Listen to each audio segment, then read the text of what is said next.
Aujourd'hui, la loi prévoit effectivement que les mineurs ont un rôle important dans la décision qui les concerne. Et ces décisions, en fait, ils participent à la décision en fonction de leur degré de maturité. Donc plus l'enfant sera grand, plus il sera en capacité de s'exprimer, de faire connaître sa volonté sur les soins, et plus elle devra être prise en compte.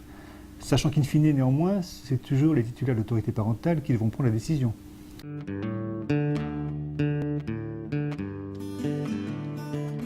Parallèlement à la loi du 4 mars 2002 sur les droits des malades, il y a eu également une seconde loi qu'on appelle parfois la loi Ségolène-Royal, qui est une loi donc, qui a voulu réaffirmer l'autorité parentale dans différents domaines de la vie familiale, et notamment en matière de santé. Alors cette loi Ségolène-Royal, elle réaffirme le fait que jusqu'à l'âge de la majorité, les deux parents sont également responsables de l'éducation de leur enfant. Ceci indépendamment de leur vie conjugale, indépendamment du fait qu'ils vivent ensemble ou qu'ils sont séparés, qu'ils vivent dans la même maison ou qu'ils vivent de façon complètement distincte. Donc c'est un point extrêmement important en matière de santé. Autrement dit, il y a une responsabilité conjointe et durable des parents.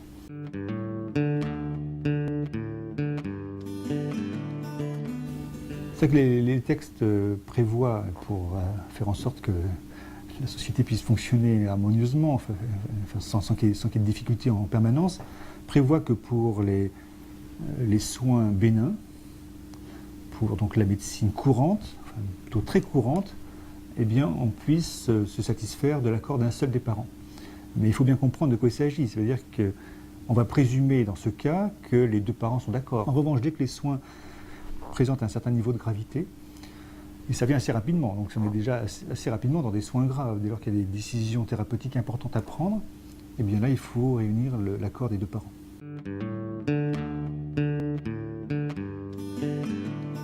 La situation dans laquelle un des parents est non joignable, indifférent, pose des difficultés permanentes pour nos équipes. Les instructions que l'on donne à nos équipes, c'est bien entendu de faire en sorte qu'ils cherchent par tout moyen à obtenir pour des soins graves l'accord des deux parents.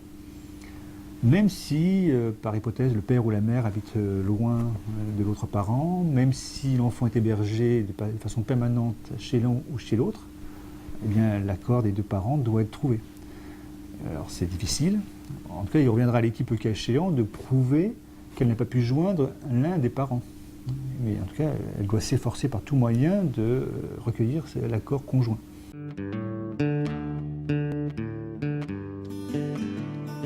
Alors la loi du 4 mars 2002, et celle-ci c'est la grande loi sur les droits des malades. Elle a introduit dans le droit médical quelque chose de très important qui a été la possibilité pour un médecin de répondre ou d'accéder à la demande d'un mineur qui souhaite être soigné de façon confidentielle. Donc, autrement dit, sans que les parents le sachent. Ce qui est contraire à un autre principe qui est qu'en principe, les parents sont les personnes qui doivent décider des soins. Donc c'est forcément une dérogation au principe général d'autorité parentale. Mais le législateur a considéré qu'il était important, notamment pour des enfants en grande difficulté ou en quasi-rupture avec leurs parents, ou bien qui, pour une raison ou pour une autre, ne voulaient pas que les parents connaissent leur pathologie. Donc la loi a rendu possible à des médecins d'accepter de soigner des enfants sans que les parents le sachent. Et la loi, par ailleurs, encadre ceci de façon très précise, du moins le fait avec des précautions. C'est-à-dire que le médecin peut accepter, mais il doit tenter de convaincre le mineur, et c'est vraiment en cas d'obstination, enfin de volonté tout à fait définitive du mineur d'être soigné dans le secret ou de façon confidentielle, que les médecins peuvent bien commencer le traitement. Alors, ceci dit, cette disposition, elle pose différentes difficultés, parce qu'il n'est pas facile non plus d'engager des soins sans que les parents ne le sachent, surtout lorsqu'il s'agit de soins qui vont être durables. Imaginons un jeune qui a tenté de se suicider, dans quelle mesure est-ce qu'on pourra le cacher à ses parents? C'est pas facile, c'est pour moi même très difficile. Autrement dit, en même temps que le médecin va probablement accepter de soigner de façon confidentielle. Il aura le devoir aussi d'essayer de convaincre vraiment de façon répétée le mineur bien d'en parler à ses parents. Donc tout ça est forcément difficile. Mais la loi a permis néanmoins, disons,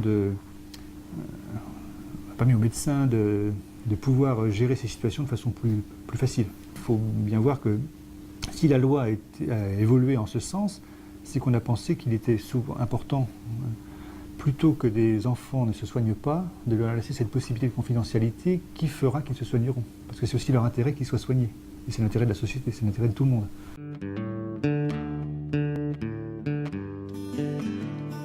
Le code de déontologie médicale prévoit que les médecins ont un devoir de protéger l'enfant lorsqu'ils considèrent qu'il est victime de privation, de sévices, d'une éducation qui peut poser des problèmes pour la santé de l'enfant ou qui peut poser des problèmes de manière générale. Donc il y a une obligation de protection, qui concerne d'ailleurs les enfants, mais également toutes les personnes vulnérables de manière générale. Donc ça peut concerner d'autres patients.